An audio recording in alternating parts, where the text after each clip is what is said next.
before we start reading today, we'll talk about another thing to think about as good readers, okay? So far we've talked about two different things. Thinking beyond the text means thinking beyond what the author actually says in the book, and that's when we practice making inferences and supporting those inferences with evidence from the text.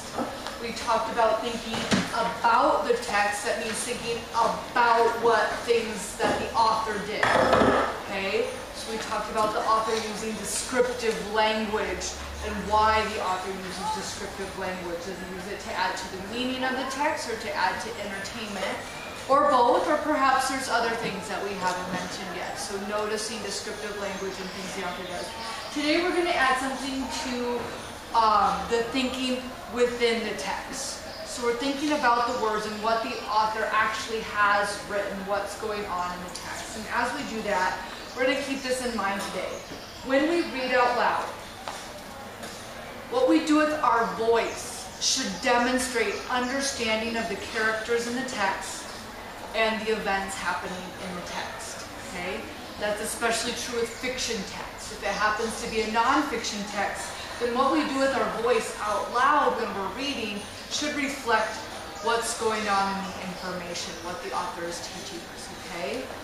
So a lot of times we talk about fluency when we read aloud, and fluency sometimes gets misunderstood as being able to read fast. It's not really what fluency is. Fluency is actually related to comprehension.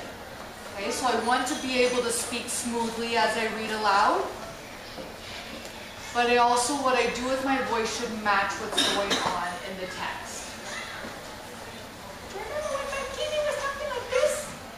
Remember? Okay, so those are things that I do with my voice to match what's understanding, to show that I understand what is going on in the chapter. So we're going to focus on that today as we read chapter 28 on page 142, Only Charlie Left. "Which room shall it be next?" said Mr. Wonka as he turned away and darted into the elevator. "Come on, hurry up, we must get going. And how many children are there left now?" Little Charlie looked up at Grandpa Joe, and Grandpa Joe looked back at little Charlie. "But Mr. Wonka," Grandpa Joe called after him, there's only Charlie left now." Mr. Wonka swung around and stared at Charlie. There was silence. Charlie stood there holding tightly onto Grandpa Joe's hand. "You mean you're the only one left?" Mr. Wonka said, pretending to be surprised. "Why, yes," whispered Charlie, "yes." Mr. Wonka suddenly exploded with excitement. "But my dear boy," he cried, "that means you won!" He rushed out of the elevator and started shaking Charlie's hand so furiously it nearly came off. "Oh, I do congratulate you," he cried. "I really do. I'm absolutely delighted. It couldn't be better. How wonderful this is. I had a hunch, you know, right from the beginning that it was going to be you. Well done, Charlie, well done. This is terrific. Now the fun is really going to start. But we mustn't dilly, we mustn't dally. There's even less time to lose now than there was before. We have an enormous number of things to do before the day is out. Just think of the arrangements that have to be made and the people we have to fetch. But luckily for us, we have a great glass elevator to speed things up. Jump in, my dear Charlie, jump in. You too, Grandpa Joe, sir. No, after you. That's the way now then. This time I shall choose the button we are going to press." Mr. Wonka's bright, twinkling blue eyes rested for a moment on Charlie's face. Before we turn the page, what are some things that you notice I did with my voice as I read aloud? Antonia? It said in one of the things, it said that Mr. Wonka screamed with excitement and he screamed. Okay, so my voice was louder, more intense. Anything else that I did with my voice, Juana?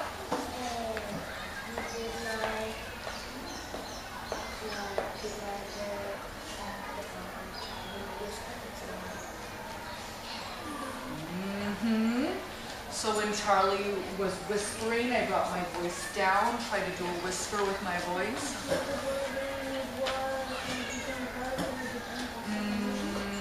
Good. I changed my voice a little bit for different characters and for different types of emotion. Did anyone notice a point where I really sped up my reading? Yes. When was that? Someone may haven't heard me yet. Thanks, Alejandro and Antonia. Emiliana?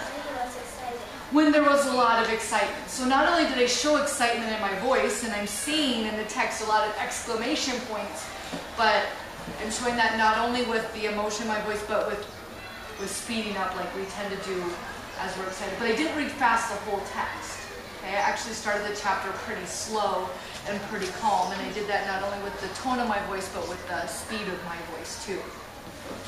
Turn to page 144. Something crazy is going to happen now, Charlie thought. But he wasn't frightened.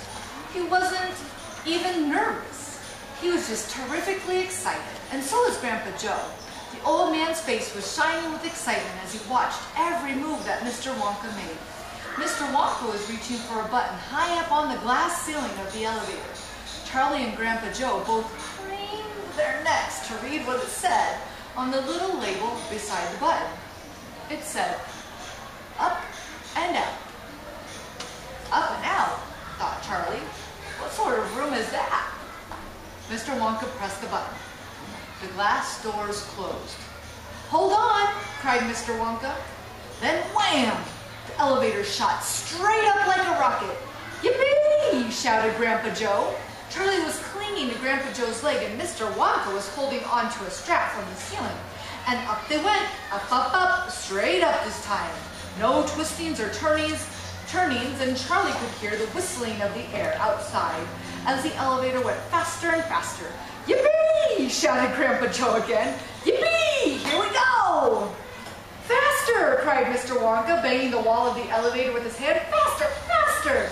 If we don't go any faster than this, we shall never get through." "Through what?" shouted Grandpa Joe. What have we got to get through?" "Aha!" cried Mr. Wonka. "You wait and see. I've been longing to press this button for years, but I've never done it until now. Oh, I was tempted many times. Oh, yes, I was tempted. But I couldn't bear the thought of making a great big hole in the roof of the factory. Here we go, boys. Up and out." "But you don't mean," shouted Grandpa Joe, "you don't really mean that this elevator—" "Oh, yes, I do," answered Mr. Wonka. "You wait and see. Up and out." But it's made of glass," shouted Grandpa Joe. "It'll break into a million pieces." "I suppose it might," said Mr. Wonka, cheerful as ever, "but it's pretty thick glass all the same." The elevator rushed on, going up and up and up, faster and faster and faster. Then suddenly, crash! The most tremendous noise of splintering wood and broken tiles came from directly above their heads. And Grandpa Joe shouted, "Help! It's the end! We're done for!" And Mr. Wonka said, "No, we're not. We're through. We're out." Sure enough, the elevator had shot right up through the roof of the factory and was now rising into the sky like a rocket. And the sunshine was pouring in through the glass roof. In 5 seconds, they were 1,000 feet up in the sky.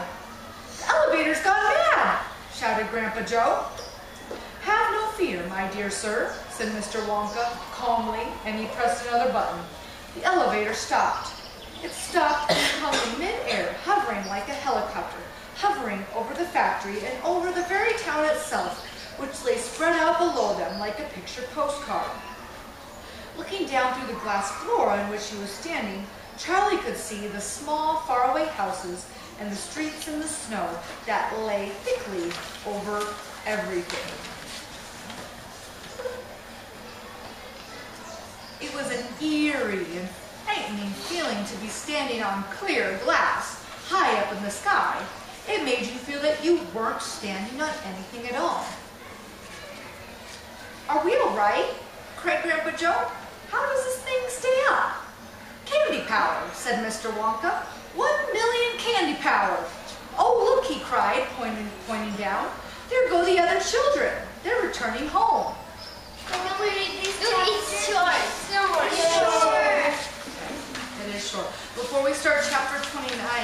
There's certain words that I'm giving a lot of emphasis with my voice. What are those words that I'm giving a lot of extra emphasis? Sophia, look back at the chapter. Look back at chapter 28. Luciana? When Grandpa Joe screams. Yeah, definitely when there's screaming going on. We have to give that extra emphasis with my voice. Sophia? When Mr. Wonka talks, excited. Okay, when there's excitement going on. Valentina? When they see italics, then letters. Good. The slanted word, italics. We kind of already talked about the screaming, the emotion, but italics is one thing we hadn't talked about yet. So when I see italic print from the author, I know that means he wants me to emphasize those words, and I try to do that with my voice. Right now, today? Not today, but another day. Chapter 29. The other children go home.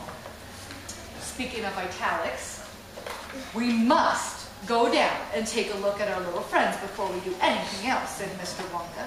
He pressed a different button and the elevator dropped lower, and soon it was hovering just above the entrance gates to the factory. Looking down now, Charlie could see the children and their parents standing in a little group just outside the gates. I can only see 3, he said. Who's missing? I expect it's Mike TV, said Mr. Wonka said, but he'll be coming along soon. Do you see the trucks? Mr. Wonka pointed to a line of gigantic covered vans parked in a line nearby. Yes, Charlie said. What are they for? You hear that? What are they for? Don't you remember what it said on the golden tickets? Every child goes home with a lifetime supply of candy. There's 1 truckload for each of them, loaded to the brim. Ah! Mr. Wonka went on. There goes our friend Augustus Gloop. Do you see him? He's getting into the first truck with his mother and father.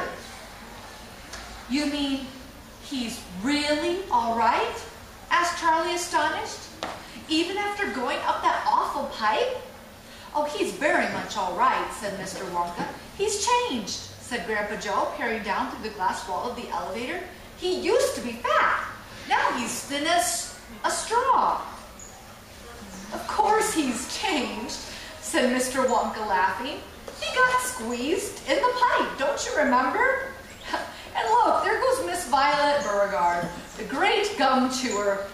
It seems as though they've managed to dejuice her after all. I'm so glad.